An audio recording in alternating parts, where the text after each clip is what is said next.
저 이제 92년생이 34살인데 좀 부동산이 지금 항상 전전부터 이제 이슈였잖아요. 네. 혹시 있으세요? 네.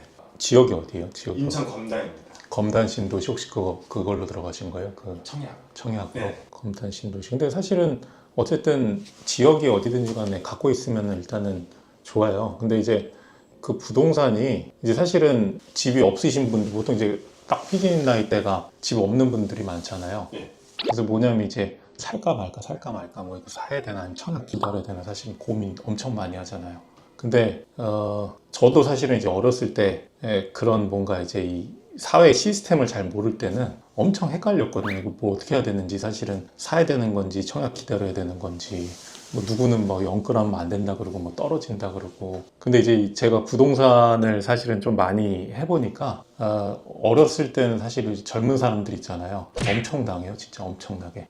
근데 이제 자기들이 보통 당하는 걸 잘 몰라요. 어떻게 당하는지를. 그래서 이 부동산을 사실은 공부를 많이 해야지 이게 누가 나를 베껴먹는지를 딱 알거든요. 근데 예를 들어서 앞으로 집값 오를 것 같아요? 떨어질 것 같아요? 제 생각에는 네. 이제 전 통계를 조금 봤는데 참 네. 깊이는 모르지만 네. 이제 항상 상향세 추세였고 네. 그런 걸 이제 보고 샀는데 네. 이제 고민은 이제 인구 쇼크가 오잖아요. 네. 이제 옛날에 이제 한국은 일본의 과거다. 네. 일본처럼 집값이 떨어지지 않을까 약간 불안감이 있긴 하거든요. 근데 그때랑 사실은 완전 다르거든요. 지금 상태가 완전 달라요. 그때 조건이랑 지금 조건이 완전 다른데 원래 이제 부동산이 그 부동산을 이해하려면 사실은 그냥 뭐 정책이나 이런 거 보는 게 아니고 화폐 시스템을 알아야 되거든요. 제가 그 화폐부터 좀 설명을 좀 한번 드릴게요. 그 화폐 시스템을 이해하면 이제 부동산이 어떻게 돌아가는지 완전히 알거든요. 앞으로 이제 떨어질지 아니면 이제 오를지 떨어질지도 어느 정도 이해가 되고. 그러니까 이제 이 화폐 시스템을 사람들이 솔직히 종이화폐를 많이 쓰잖아요. 근데 이게 어떤 원리로 돌아가는지를 모르니까 이제 보통 다 속아요. 생각을 해보세요. 이 지구상에 이제 뭐냐면은 뭔가 이제 생명이 딱 만들어졌잖아요. 그러니까 생명이 만들어질 때 생명이라는 게 이제 뭔가 에너지가 투입이 돼야지 만들어질 거 아니에요. 그죠? 그럼 이제 이 지구상의 생명이 어떤 에너지로부터 태어났다고 생각을 하세요? 이제 사실은 보통 태양 에너지라고 생각을 하죠. 네. 왜냐면 태양에서 이제 에너지가 오잖아요. 근데 이제 재밌는 건 뭐냐면은 태양 에너지가 딱 오면은 사실은 온 만큼 그대로 다 나가요. 왜냐면 지구에 딱 태양 에너지가 들어왔다가 만약 이 자리에서 그대로 가만히 있으면은 지구가 엄청 뜨거워질 거 아니에요. 그럼 아무도 살 수가 없잖아요. 그러니까 지구로 태양 에너지가 들어왔다가 그대로 들어온 만큼 다 나가는 거예요. 그러니까 태양 에너지 자체가 생명을 만드는 건 아니고 이 태양 에너지가 들어오면서 어떤 일이 생기냐면은 태양은 한쪽에서 오잖아요. 그러니까 이쪽은 뜨겁고 이쪽은 차갑게 만들어놔요. 그럼 뭐가 생기냐면 바람이 이제 대류가 생기고 그다음 물이 막 흐를 거 아니에요. 그러니까 뭐냐면 이 에너지가 섞이면서 거기에서 사실 이제 생명이 만들어지는 거거든요. 예를 들어 뭐 민들레도 보면은 바람 타고, 그 예를 들어 생명체도 물 해류를 타고서 만나가지고 미토콘드리아부터 이렇게 조금씩 진화하고 이렇게 발달을 하잖아요. 그러니까 그 말은 무슨 말이냐면은 이 모든 지구상의 문명은 뭐냐면 이제 에너지랑 에너지가 딱 만나는 곳에서 보통 만들어져요. 그래서 이제 문명의 이제 딱 역사를 보면은 뭔가 이제 뭐냐면 딱 사람들과는 거래를 할 때 무역로를 따라서 보통 다 발달을 하거든요. 예를 들어서 뭐냐면 예를 들어 뭐 저기 중국의 뭐 실크로드 이런 거 보면 그 무역로 따라서 쫙 도시들이 발달을 하고, 이 유럽도 보면 지중해 타고서 그 지중해 연안에 있는 배가 정박할 수 있는 항구 따라서만 보통 발달을 해요. 그러니까 그 말은 무슨 말이냐면 이 에너지끼리 딱 만나서 에너지 교환을 할 수 있는 지점에서만 발달을 하는 거예요. 그래서 뭐냐면은 이 거래라는 게 이제 제일 중요한 게 뭐냐면은 사람이랑 딱 사람이 뭔가 이제 딱 서로 다른 개체가 만나서 뭔가 에너지 교환을 해야 되는데 이 둘 다 다른 형태의 에너지잖아요. 그죠? 사람이라는 거는. 그러니까 둘이 뭔가 교환할 수 있는 매개체가 있어요. 그래서 그게 이제 화폐라는 거예요. 그러니까 왜냐하면 예를 들어서 PD님이 뭐 춤을 잘 춰요. 그 예를 들어서 다른 분이 뭐 예를 들어 빵을 잘 만든다. 그럼 예를 들어 서로 이제 교환을 하고 싶어요. 춤을 뭐 예를 들어 10분 보여주고 빵을 뭐 2개를 받고 싶고 얘는 빵을 하나만 주고 싶어요. 싸울 거 아니에요. 그럼 이럴 때 화폐가 필요한 거예요. 예를 들어 춤은 1,000원, 빵 한 덩이에 500원. 그럼 이제 교환을 딱 할 수가 있잖아요.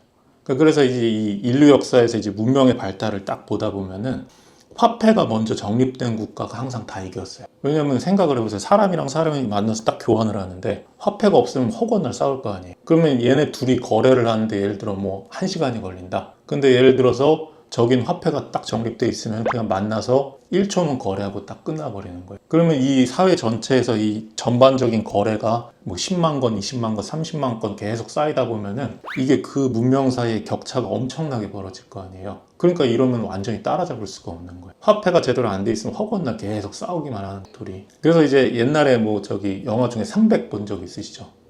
그러니까 300 보면은 거기 이제 스파르타 나오는데 그 스파르타라는 민족이 사실은 쓰레기 민족이거든요. 왜냐면 실제로 걔네들 한 10%만 귀족들이고 나머지 90%는 다 노예 수급해가지고 만들던 국가가 이제 스파르타인데, 걔네가 옛날에 그 아테네랑 전쟁했던 거 아시죠? 펠로폰네소스 전쟁이라고. 근데 아테네가 결국 이겼잖아요. 근데 이 승패는 다들 알고 있는데 사실 스파르타가 쓰고 있던 화폐가 뭐냐면 철이었거든요.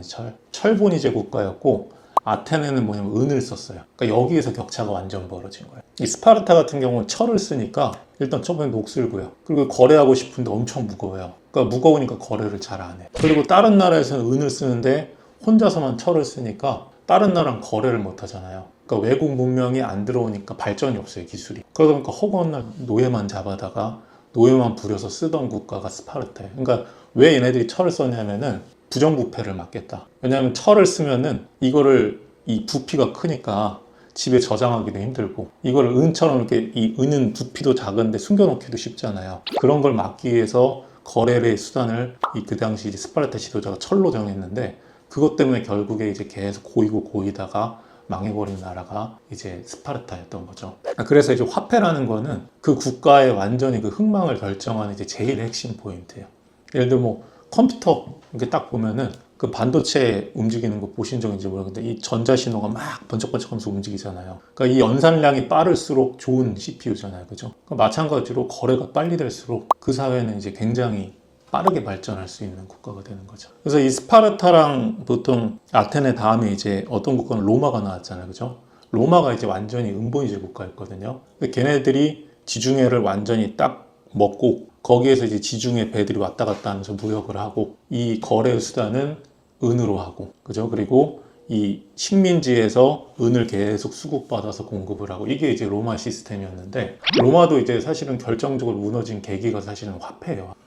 얘네들이 이제 쓰던 화폐가 이제 은화를 100%짜리 은화를 썼거든요. 거의 100%짜리 순도. 근데 얘네들이 이제 이 은화를 쓰다가 네로 황제 시대에 어떤 일이 있었냐면은, 얘네들이 이제 돈을 계속 더 쓰고 싶은데, 별로 그렇지 않으면 국가는 지배하는 입장에서는 돈을 쓰고 싶잖아요. 쓰고 싶은데 재원은 한정돼 있잖아요. 그럼 얘네들이 이제 그래서 이 어떤 방법을 썼냐면은 은화에다 이제 물을 타기 시작했어요. 100%짜리가 아니고 99%, 98% 계속 낮추기 시작했어요. 그러니까 이 평범한 시민들은 뭔가 은한데 이상해요. 누르면 자꾸 찌그러지고, 뭔가 이상한 은하를 봤는데 이게 뭔지는 잘 모르겠는데 어쨌든 이상하게 자꾸 가난해지는 거예요. 왜냐면은 이 귀족들은 땅이 있고 자산이 있고 금이 있고 하니까 이걸 보관하고 있으면 얘네들은 가치가 훼손이 안 되는데, 이걸 월급으로 받는 사람들은 가치가 계속 깎이잖아요.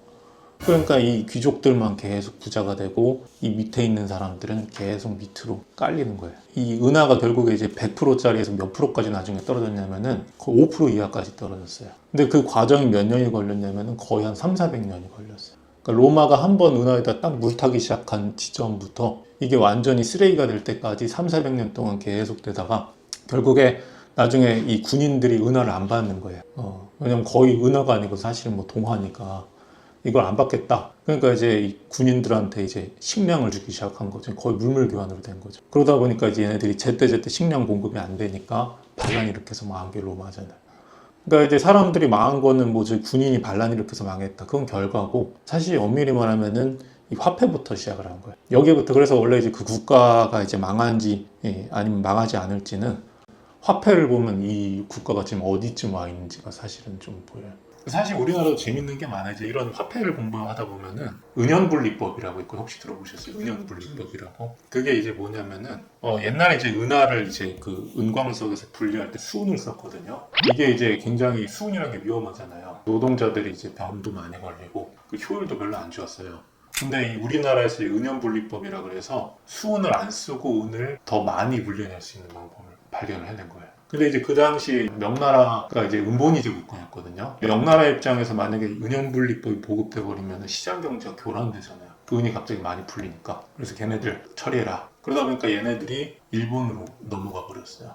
이 기술을 갖고서. 그래서 일본으로 넘어가서 얘네들이 은연분리법을 일본에다 전수를 해주고 났더니 일본에서 이제 은이 넘쳐나기 시작한 거예요. 그러다 보니까 이제 포르투갈 상인들이 이 일본에 넘어왔다가 여기 은이 많으니까 자기네들 뭐 화승총 같은 거랑 이제 무역 거래하고, 그래서 이제 이 일본이라는 게 은이 넘쳐나는 나라라고 이제 서방에 소개가 된 거예요. 그러면서 일본이 갑자기 발전을 많이 하고, 그때 이제 전국시대 지나가지고 결국에 통일하고 다시 조선까지 쳐들어왔잖아요. 그러니까 그게 안 넘어갔으면 사실은 임진왜란도 없었다고 보면 되죠. 이게 사실은 이 화폐의 힘이에요. 화폐라는 게 사실 엄청나게 큰 힘이에요.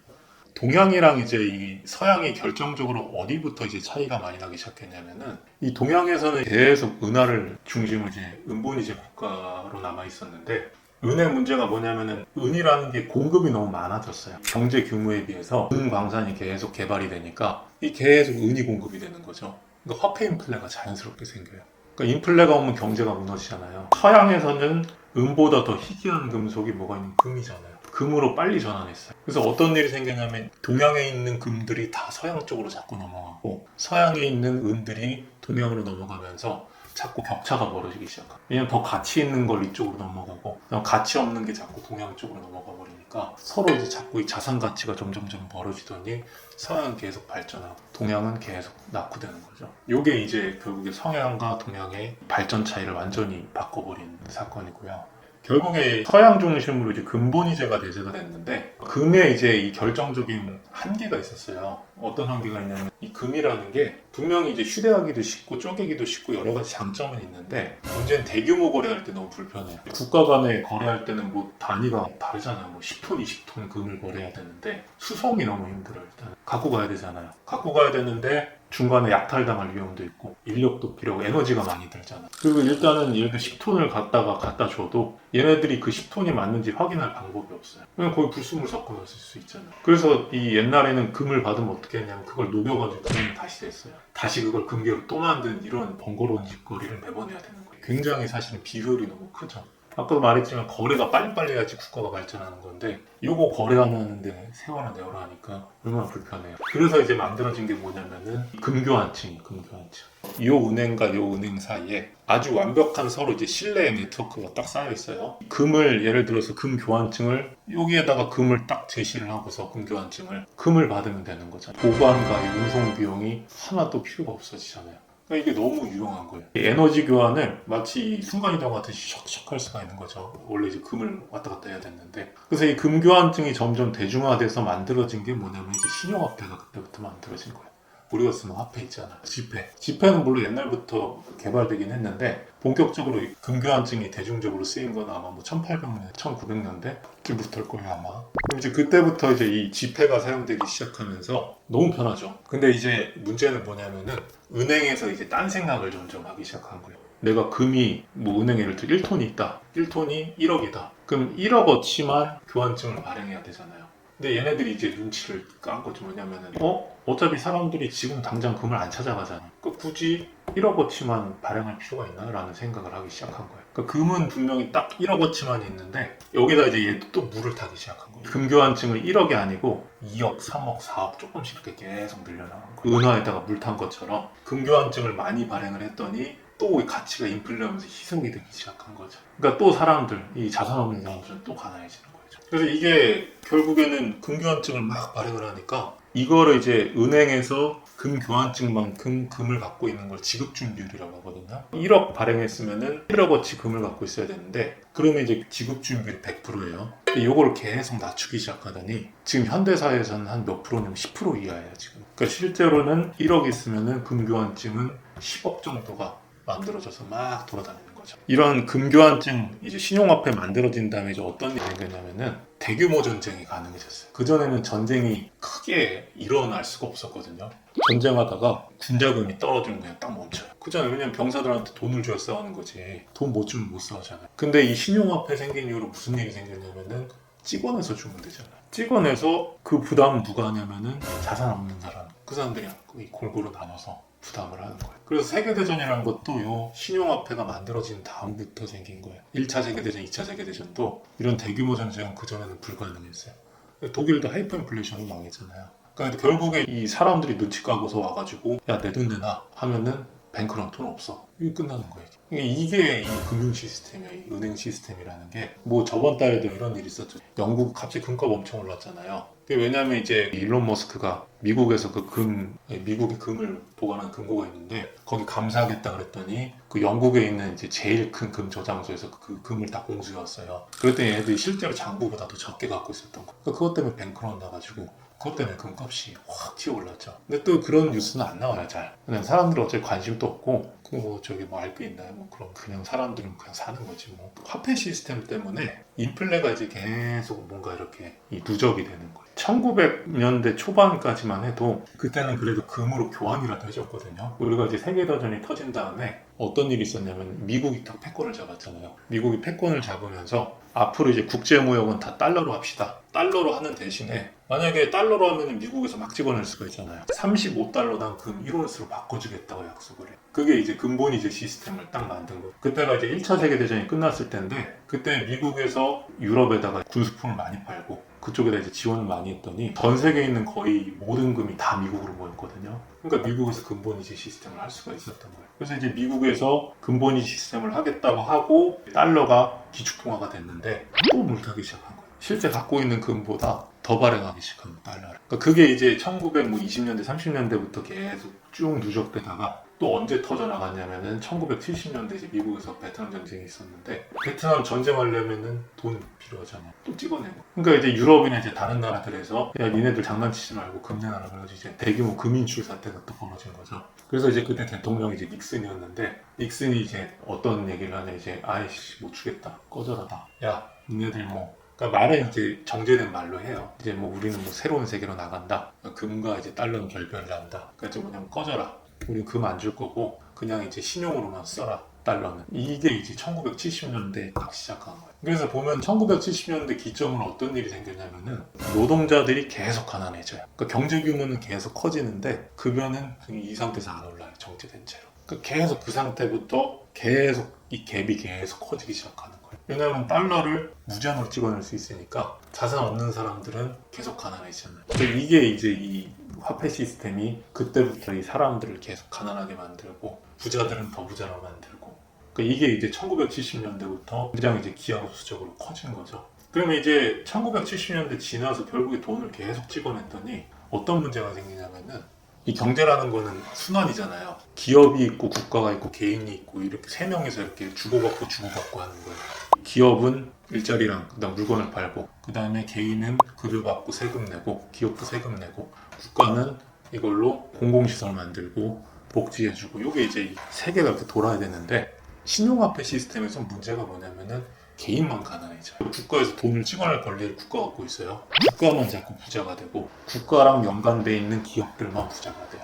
걔네들은 그냥 돈 찍어서 주면 되는 거죠. 그러니까 얘네들만 부자가 되고 개인들은 자꾸 가난해지는 거예요. 그러니까 이렇게 돼버리니까 문제는 뭐냐면은 이 개인들한테 돈을 뜯어내야지 기업이 돌아가잖아요. 얘네들한테 물건을 팔아야 기업이 유지가 되는 거고 국가는 세금을 받아야 되는데 얘네들이 가난해지니까 뽑아낼 게 없어요. 그때부터 얘네들이 이제 쥐어짜기 시작한 거예요. 개인들을. 어떻게 쥐어짰냐면은 빚 지우는 거.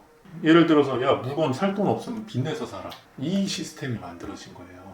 그래서 옛날엔 예를 들어 자동차 같은 것도 현금 주고 샀잖아요. 자꾸 리스 같은 게 만들어진 거예요. 10개월 할부, 20개월 할부, 60개월 할부. 그 다음 부동산도 예를 들어서 집도 옛날에는 10년 이래가지고 샀는데 20년, 30년, 40년 점점 늘어나더니 아씨 안 되겠다. 40년 일한 거 플러스 10년 저기 대출, 20년 모기지, 30년 모기지, 40년 모기지 계속 밑으로 누적되는 거예요. 이런 시스템이 되니까 문제가 뭐냐면은 부부가 같이 일을 해야 돼요. 같이. 옛날에는 남자 혼자 일하면 다 부양이 됐는데 어쩔 수 없이 이제 여자들이 필드 나가서 일을 해야 되는 사회가 그냥 만들어진 거예요. 어쩔 수 없이. 근데 이제 이걸 정치권에서는 뭐라고 얘기하냐면은 여성주의로 포장을 하잖아요. 기업에서는 노동자가 필요해요. 싼값을 쓸 수 있는. 여성이 나와야지 같이 경쟁해서 급여를 떨어뜨려요. 그리고 국가 입장에서는 여자도 일해 얘네도 세금을 같이 내요. 뭐 애들 키우고 이건 일단 걔네들이 알바는 상관없어요. 뭐 무슨 상관이에요. 걔네들이 지금 당장 모면을 해야 되는데. 그러니까 여성주의 페미니즘한 애들 와가지고 다 얘네들 일자리로 몰아넣고 야 니네들 커리어를 가져야 돼. 애 키우는 것보다 그게 더 좋아. 근데 솔직히 말해가지고 평생 일하고 싶은 여자가 어디 있어요. 일한다는 건 뭐냐면 그냥 적당히 그냥 2, 3일 그냥 일하면서 자가 실현하는 그게 일하는 거라고 생각하지. 걔네 5일 6일 일하고 싶은 사람이 어디 있어요. 그러니까 대출도 그냥 부부합산 소득으로 해주고 그래야지 대출이 더 나오니까. 그럼 먼저 집 사게 해주고 그러면 인플레 때문에 먼저 오르고 이런 식으로 이제 계속 갈라치기 남녀가 같이 일하게 계속 만드는 거죠. 그리고 점점 이제 소득이 줄어드니까 결국에는 점점 이 개인들이 뭔가 팍팍해지는. 이 TV 보면 재밌는 게 옛날에는 뭐냐면은 집 있고 거기 이제 뭔가 이렇게 가구들 낡은 거 있고 알뜰살뜰하게 살고 그 집은 자기 거고. 근데 요새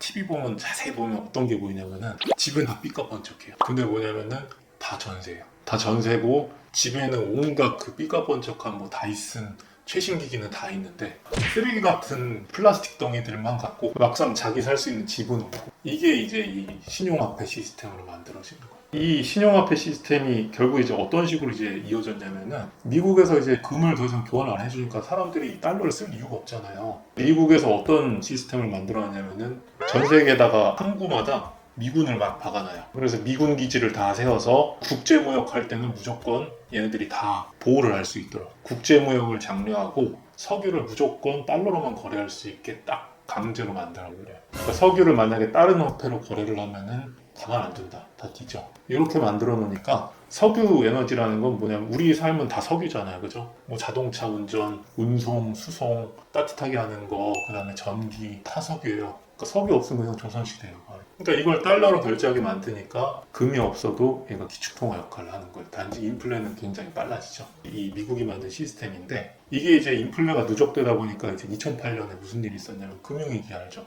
금융위기가 이제 사실은 어떤 거냐면은 돈을 너무 찍어낸 거예요. 은행에서 더 이상 줄 애들이 없어. 이미 뭐 30년 모기지 40년 이미 다 해줬어요 대출. 그러니까 아무나 막 해주는 거예요. 노숙자도 해주고 그냥 강아지 이름으로 써서 해도 그냥 해주고. 그러다 보니까 뭐니까 부실 채권들이 회수가 안 되잖아요. 빚이 연쇄적으로 터지다 보니까 신용화폐잖아요. 자본금은 요만큼인데 가짜 화폐들만 이만큼 만들어놨잖아요. 그게 연속으로 다 터지니까 은행이 넘어가. 그때가 이제 리만 브라더스가 망하면서 그 밑에 있는 모든 은행들, 기업들 다 망하고 미국만 망하는 게 아니고 전 세계가 다 망하게 생긴 거예요. 그래서 그때 이제 연준 회장이 벤 버냉키라고 노벨 경제학상 받은 사람이 있어요. 그 사람이 이제 양적 완화를 최초로 시행을 한 거죠. 양적 완화는 뭐냐면은 그냥 돈을 무제한 풀겠다. 무제한 매입해주겠다.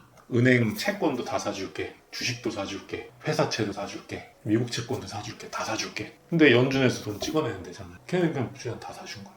그랬더니 그냥 한 차게 넘겼어요. 그러니까 뭐냐면 이게 문제를 해결한 게 아니고 미뤘죠. 그러고서 이제 노벨 경제학상 받은 거예요. 경제 위기를 막아냈다고. 그 다음에 이제 연준 의장이 그 옐런이라고 머리 흰머리 아줌마 있는데 그 아줌마가 이제 그런 얘기를 했죠. 지금 이제 이 무슨 일이 일어나는지 사람들은 모른다. 금융 문맹들은 다 이제 그냥 계속 가난해지는 걸 계속. 그때부터 이제 저기 S&P 500이나 이런 거 그래프 보면은 쭉 이렇게 가요 그냥.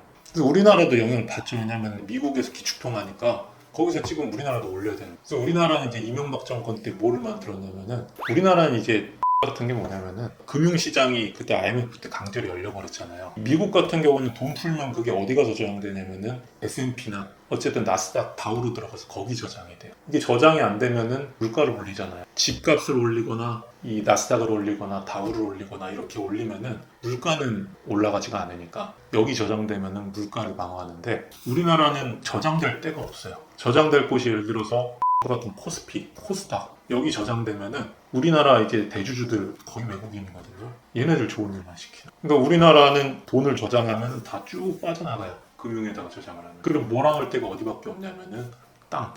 그래서 이명박 정권 때 만든 게 뭐냐면은 전세 대출을 확대하는 거예요. 전세 대출. 이 전세 대출을 확대하면 어떤 일이 생기냐면은 이 전세 대출이 늘어나면 집값이 오르잖아요. 왜냐면 전세 대출 늘어나면 그걸로 전세 얻고 그럼 집주인은 그만큼 갭 투자해가지고 그걸로 집 사고 결국에 뭐냐면은 금융위기를 전세 대출로 방어를 해낸 거예요. 거기다가 돈 저장할 수 있게. 이게 그때 이명박 때 전세 대출이 만들어진 이유예요. 근데 이제 이 전세 대출이 또 이제 문제가 이제 결국에 이렇게 집값을 올려놓으니까 전세 대출이 이제 어느 정도 이쪽으로 돈이 저장됐으면 적당히 풀어야 되잖아요. 근데 이제 정치인들 입장에서는 돈을 풀어야 인기를 얻는 건데 계속 푸는 거죠. 계속 전세대출 무제한으로 풀어주고 그럼 전세대출 풀면은 사람들은 신축 들어가서 처음에 좋은 것 같은데 문제는 거기 전세 한 2년 있으면은 그지 돼가지고 그냥 그만큼 다른 사람들 집 사가지고 올라 있으니까 그게 지금 이 화폐 시스템 때문에 만든 부동산 시스템이에요. 전세 대출. 우리나라 부동산 올리는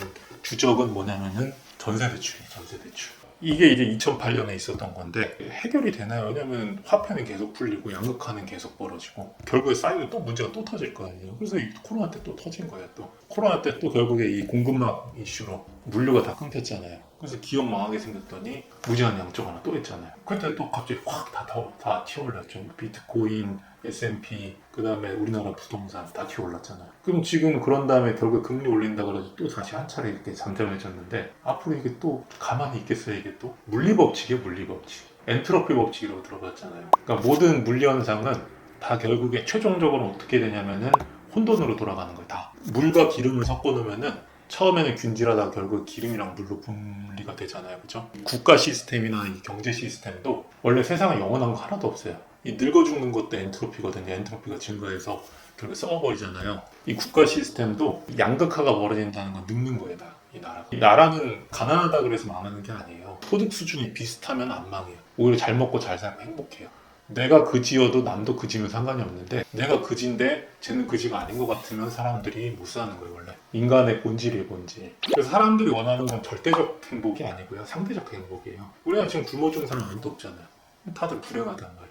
왜냐면 남들보다 못 사는 것 같으니까 불행한 거예요. 그냥. 그래서 이 양극화가 결국에는 이 사회 시스템을 망가뜨리는 건데 이 미국도 지금 이제 끝에 달한 거예요. 끝에. 미국이 이제 결국에는 이 엔트로피가 결국 지금 막바지까지 와 있는 단계가 지금이에요. 지금 미국이 옛날에는 이 석유 갖고 다른 화폐로 거래하는 나라들 가만 안 뒀어요. 옛날에 이제 이라크전도 보면은 이라크에서 원래 석유를 유로화로 바뀌기 시작했거든요. 그러니까 결국에 이제 뭐 생화 무기 있다 그래가지고 거짓말 치고 가서 다 때려 부셨잖아요. 여기 러시아에서도 지금 루블로 거래하고 위안화로도 거래하고. 근데 미국에서 손을 못 대요. 사람들이 착각하는 게 천조국인이 뭐냐 해가지고 뭐 군사력 1등 다 그거 불어요 다. 왜냐면은 미국이랑 중국의 차이가 뭐냐면은 둘이 지금 뭐 핵전력은 당연히 뭐 비등비등 하겠죠. 근데 재래식 전략으로는 미국이랑 중국이랑 싸우면 지금 미국이 필패해요. 미국이 무조건 져요. 미국이랑 중국이랑 군함 건조 능력 차이가 100대 1 차이예요. 중국에는 팩토리가 100개가 있고 미국에는 팩토리가 하나밖에 없어요. 싸움이 안 돼, 싸움이. 그러니까 왜냐면 여기서 아무리 부셔봤자 스타일고 쓰면 알잖아요. 팩토리에서 차이가 나면 생산력에서 차이가 나면 못 이겨요. 미국에서 지금 따라잡고 싶어서 따라잡을 수가 없어요. 왜냐면 인간들이 너무 늙어서. 중국에서 예를 들어 군함 건조한다. 거기 인건비가 50만 원이 안 돼요. 근데 미국은 얼마 내면은 인건비가 한 400만 원, 500만 원. 그러니까 분명히 똑같은 결과물이 나와야 되는데 인간 쓰는데 여기는 500만 원, 여기는 50만 원. 근데 그렇다고 얘네들이 더 열심히 안 해요. 얘네들이 더 열심히 해요. 오히려. 그러니까 게임이 안 되는 거예요. 국가가 이제 나이가 먹으면은 스타로 치면은 뭐 사이언스 배슬만 막 뽑는데 여기는 스커지를 막 뽑는 거죠. 그러니까 교환비가 이게 안 돼요. 사람값이 비싸지면은 망하게 돼 있어. 어쩔 수 없이. 예를 들어 공사장에서 뭐 안전법 만든다 뭐 한다 좋아요. 근데 안전 비용이 증가하면 뭐가 증가해요? 건설비가 증가하잖아요. 그러니까 옛날에 우리가 살고 있는 아파트들은 다 사람들이 몸 갈아가지고 막 거기서 떨어지기도 하고 하면서 지어놓은 아파트니까 자기들이 잘 편하게 행복하게 사는데 그 사람들 최저임금이 막 오르잖아요. 안전비용이 증가하잖아요. 아 좋다고 이제 막 안전해졌다고 박수 치잖아요. 집을 못 사요 이제. 얼마나 중심 같아요 그게. 결국에 양극화가 이렇게 벌어지다 보면은 국가든 이제 다 망한다. 부동산이라는 거는 뭐냐면은 화폐 시스템 봤을 때는 떨어질 수는 있죠. 일본의 이제 부동산 폭락이랑 다른 게 뭐냐면은 그때는 미국의 문제가 아니었어요. 일본이랑 한국의 문제였잖아요. 미국이랑은 전혀 상관없는 문제예요. 근데 지금 뭐냐면 미국 자체가 지금 꼬꾸라지게 생겼잖아요. 그러니까 얘네들이 지금 화폐를 안 풀 수가 없어요 앞으로도. 그러니까 지금 아마 올해는 뭐 좀 떨어질 수도 있을 거예요. 왜냐면 지금 뭐 트럼프 때문에 지금 트럼프가 이제 관세 전쟁 한다는 게 되게 의미가 크거든요 그게. 근데 거기에 대해서 사람들이 잘 이해를 못해서 그런데 관세 전쟁 한다는 게 엄청나게 큰 의미예요. 그것 때문에 뭐 등락이 있을 수는 있는데 결국에 지금 뭐 3년 4년 5년 보면은 무조건 지금 부동산은 오를 수밖에 없는데 문제는 뭐냐면 이것도 양극화가 된다는 핵심지로만 모이는. 그렇잖아요. 사람들이 살고 싶은 아파트는 어차피 정해져 있잖아요. 결국에 이 안에서도 양극화가 벌어지니까 이 돈이 자꾸 핵심지로만 모이고 이 밑에 있는 급지로는 자꾸 빠져나가요 돈이. 그 지역에 있는 집값이 오른다는 거는 그 지역으로 돈이 유입된다는 거거든요. 근데 지금 점점점 살기가 힘들어지니까 확실한 것만 돈이 몰리잖아요. 이쪽으로는 점점 올라가고 이쪽은 점점 떨어지고 앞으로 학군지는 더 올라갈 거예요. 근데 핵심 학군지가 애들이 줄어들잖아요. 지방은 아예 학교가 없어져요. 그러면 아예 선택지가 없는 거예요. 애를 키우고 싶어도 학교가 없으면 어쩔 수 없이 학군지로 붙어야 되잖아요. 그러면 학군지로 뭐 집으로 못 사면 전세 사서 붙어야죠. 그럼 전세 사면은 또 올릴 거 아니에요. 그러니까 이게 사람들이 그거를 생각을 못해. 그렇게 되는 거예요 그냥. 재밌는 게 뭐냐면은 PD님이 생각했을 때 양극화를 줄일 수 있는 방법이 어떤 게 있을 것 같아요? 아래쪽을 좀 더 지원을 해줘서. 그게 복지잖아요. 그렇죠.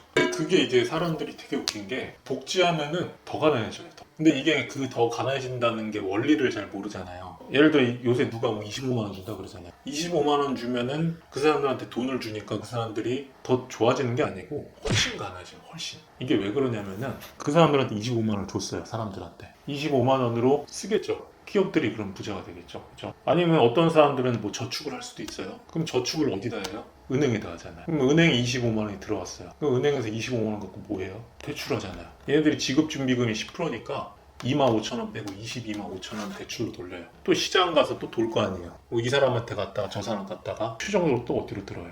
그럼 또 여기서 또 10% 떼고 또 돌릴 거 아니에요. 그러니까 이게 통화승수 효과라고 해서 25만 원 뿌리면은 실제로 시장에 250만 원이 창출돼요. 가짜 돈이. 그래서 25만 원 뿌리면 예를 들어 예산이 15조다. 그럼 시장에는 150조가 플러스 되는 거예요. 그럼 150조 어디로 고여요? 부동산으로. 25만 원 뿌리면 100% 부동산이요. 그럼 사람들이 그만큼 주거비를 결국에는 우회해서 더 내야 돼요. 무조건. 그러니까 이게 복지 시스템이라는 거예요. 사람들이 착각하는 게 성장과 분배. 성장을 하고 그건 복지를 통해서 분배한다 그러는데 복지는 분배가 아니고 파괴예요. 파괴. 시스템을 그냥 다 거덜내고 그냥 부셔버리는 거지. 이걸로 해가지고 양극화가 해결되는 국가는 절대로 없어요. 절대 불가능해요. 국가에서 그럼 돈을 어떻게 써야 될지를 사실 고민을 해야 되거든요. 예를 들어서 국가에서 피디님한테 한 1,000억을 줬어요. 뭐 할 거예요 그걸로? 제 자산을 늘리기 건물을 산다든지. 건물 땅에 박을 거잖아요. 투기꾼이잖아요. 그러면 길 가는 사람 100명 잡으면 99명은 다 땅 투기한단 말이에요. 다 투기꾼들이야. 다 잠재적 투기꾼들. 잠재적 가해자들이야. 다. 그러니까 그 사람들한테 돈을 주면은 무조건 다 땅으로 돌아가요. 땅 아니면 미국 주식, 국부 팔아먹겠죠. 미국 주식 산다는 거는 우리나라 돈 다 바깥으로 다 빼돌린다는 거예요. 외국 노들이에요, 외국 노들. 뭐 그렇다고 뭐 하면 안 된다는 얘기는 아닌데. 그러니까 결국에 다 투기꾼들인데 100명 중에 딱 한 명 정도만 어떤 인간들이 있냐면은 그거를 사업 벌리는 그러니까 그런 인간한테 주는 게 원래 국가의 할 일이 원래. 그러니까 원래 은행 시스템이라는 건 뭐냐면 돈을 이렇게 모아가지고 그걸 원래 사업가들한테 주는 게 원래 목적이에요. 원래 이거를 몰라서 사람들이 그러니까 그 돈을 갖고서 뭐 한 100배, 1000배를 불리는 사람이 있어요. 그러니까 국가의 할 일은 뭐냐면 그런 사람들한테 돈을 몰아주는 게 원래 국가의 할 일이에요. 인정을 해야 돼요. 뭐냐면 다 기생충이에요. 솔직히 말하면. 그 사람들이 소수의 아주 이 리스크를 지는 이 사람들한테 사실은 모든 자원을 몰아주고 사실 다 거기 그냥 그 사람들이 창출한 부에서 기생하는 기생충들이에요. 다. 저도 마찬가지고 다 기생충이에요. 그래서 그 한 명이 10,000명, 100,000명을 먹여 살리는 거예요. 옛날에 이제 우리가 원시시대 때 있다고 가정을 해봐요. 예를 들어서 이 부족이 있어요. 다 굶고 있어요. 식량이 얼마 없어. 그럼 이 식량을 누구한테 줘야 되냐? 부족 내에서 제일 건장하고 리스크를 짊어지고 사냥할 수 있는 사람. 그 사람을 먹여야죠. 공평하게 저기 공산주의 한다고 딱딱딱 나눠 먹으면 그냥 다 같이 굶어 죽고 끝나는 거예요. 자원이라는 건 뭐냐면은 가장 확률이 큰 사람한테 몰아주는 게 원래 이 인간의 이 성장의 항상 중요한 핵심 포인트거든요. 그래서 그런 사람들이 결국에는 잘 차려 먹고 예를 들어 옛날에 사냥할 때 동굴 같은 데 들어갈 거 아니에요. 동굴 들어갈 때 여기 안에 뭐 곰이 있을지 사자가 있을지 모르는데 그걸 그냥 감수하고 이렇게 들어가는 거예요. 양극화를 줄이는 방법, 잠깐 멈추는 방법은 결국에 사업가들한테 돈을 몰아주는 거. 그래서 수많은 사업가들 거기서 거름처럼 다 죽어버리죠. 사업하다 많이 가지고 없어지고 그러다 이제 옥석 같은 한 명 만들어낼 때까지 그렇게 옥석 고르기를 하는 거예요. 그래서 원래 이 사람들이 이 모험심을 잃으면 원래 국가는 망하는 거예요. 그리고 이제 양극화를 결국에 바꾸려면은 우리 같은 이제 일반 사람들, 기생충들은 뭘 해야 되냐면은 복지를 주장할 게 아니고 자기가 복지를 해야 돼. 자기 걸 주면 되잖아. 그거예요, 그거. 그러니까 이 사람들이 되게 웃긴 게 복지를 해라. 국가에서 책임져라. 그건 누가 부담하는 거냐? 그거 화폐로 결국 우회 청구되거든요. 자기들이 부담하는 거예요. 근데 뭐냐면은 내가 주면 돼, 내가. 예를 들어서 국가에서 이걸 수탈해서 주잖아요. 그러면은 뭐냐면 기업들이 일단은 힘을 잃어버리고 일할 동기를 잃어버리고 이 문제는 뭐냐면은 이 결국에는 에너지가 단계를 계속 건너뛰어서 전달되다 보면은 로스가 생겨요. 원래 모든 상품이라는 거는 전달 단계가 많으면 중간에서 계속 빼먹거든요. 그러니까 이게 이제 국가원 갔다가 공무원 갔다가 그 다음에 기업에 갔다가 이런 중간에 얘네들이 다 에너지를 다 빼먹어요. 그러니까 망하는 거예요. 이 결국에는 이 양극화를 줄인다는 거는 개인이 예를 들어서 피디님이 집을 싸게 팔아요. 예를 들어 시세가 3억이다. 아, 집값이 너무 올라서 젊은 애들 불쌍해. 2억 받고 팔면 되잖아요. 그럼 남이 2억 받고 사니까 그 사람들이 더 부자가 되잖아요. 예를 들어 제품을 사도 대기업 제품 사면 걔네들만 다 부자가 되잖아요. 제일 구리고 안 좋은 걸 사야죠. 이 다이슨 이런 거 살 게 아니고 저기 중소기업 고장 잘 나고 이상한 거 그런 거 사줘야 그 사람들이 부자가 될 거 아니에요. 복지도 가난한 사람도 저기 뜯어서 줄 생각하지 말고 내가 갖고 있는 거 그냥 주고 그래야지 줄어든 거. 아무도 안 하잖아요. 그러니까 계속 이렇게 가는 거야. 그냥 집값은 계속 최저시급 올랐으면 좋겠다. 아이고 인부들 최저시급이 올랐네. 그러면 지금 그래서 시급비가 엄청 올랐잖아요. 이게 부동산. 그래서 이 화폐를 알아야 부동산을 알아요. 가난해지는 단계. 그 사람들이 이제 복지에 대한 아주 큰 착각을 하고 있지. 이게 좋을 거다. 아니, 그건 이제 좋은 게 아니고 파괴. 다 같이 죽고 있는 건데 좋다고 막 박수치죠. 얼마나 재밌어 이게. 알고 보면 되게 웃겨요. 다주택자 규제했죠. 다주택자들은 집을 사면 안 된다. 세금 물려서 집은 한 채만 갖자. 그랬더니 이제 얘네들이 어떻게 했냐. 다주택자들이 집을 다 던졌죠. 마포구에 집 3채 있었는데 다 팔고 강남으로 갔죠. 그러니까 뭐냐면 밑에 있는 밑에급지 집은 더 싸지고 강남만 갑자기 수직 상승하고 그러니까 양극화가 샥 벌어지고 그리고 문제는 뭐냐면 빌라를 다 던졌어요. 왜냐면 빌라를 갖고 있을 이유가 없죠. 이거 있으면 2주택자 되는 건데 세금 폭탄 맞잖아요. 빌라를 다 던졌어요. 그러니까 빌라를 던졌더니 빌라가 안 올라. 집값, 빌라값이랑 전세값이 역전됐어요. 이게 역전돼 버리면 뭐가 되냐면은 역전세가 생겼잖아요. 그래서 빌라왕이 생긴 거예요. 빌라왕들은 뭐냐면은 이 여건이 안 되면 얘한테 빌라를 살 이유가 없어요. 여기서 사가지고 전세로 사고 해가지고 빌라 막 1000채 사고 그거 다 사기치고 도망가고 그게 뭐냐면 다주택자 규제하니까 그렇게 되는 거예요. 부동산이라는 거는 화폐 시스템 알면은 이렇게 되는구나 라는 게 다 보여요. 사실은 결론은 뭐냐면은 오를지 내릴지 장기적으로는 오르는데 아마 점점 양극화되면서 강남이 50% 오르면은 그 밑에는 25%, 그 밑에는 12%. 실제로 그렇게 올랐어요. 지금 떨어질 때 강남 30% 빠지면 다른 데는 50% 빠지고. 그래서 이제 애매한 위치들은 좀 위험할 수 있어요. 왜냐면 학교가 자꾸 없어질 테니까 또 그게 이제 부동산 시스템입니다.